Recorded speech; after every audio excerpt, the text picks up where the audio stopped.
देखिए दोस्तों, बिना पानी के मछलियाँ पूरी मर चुकी हैं। यहाँ पे पानी इतना कम पड़ गया है। ये देखो भाई, तालाब में पानी सूख गया तो पूरी मछलियाँ मर चुकी हैं। ये देखो भाई, कितनी बड़ी बड़ी 1-1 किलो की, आधी आधी किलो की मछलियाँ बाहर निकली हुई पड़ी हुई हैं। देखो पूरे चारों तरफ मछली मछली पड़ी हुई है। देखो भाई, एक ये पड़ी, देखो भाई। ये क्या कर रहे हो? यहाँ पे पानी निकाल रहे हो क्या? नहीं, इसके भीतर है ना जो खड्डा है ना, इसको निकाल रहे। क्या निकाल रहे हो उसमें से?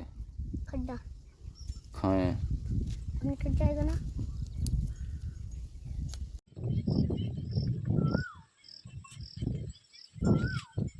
ला रहा हो यार,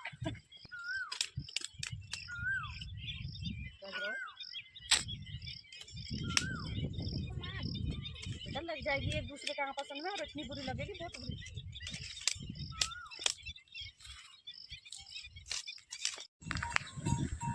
अब गिर बजा रहे हैं भैया।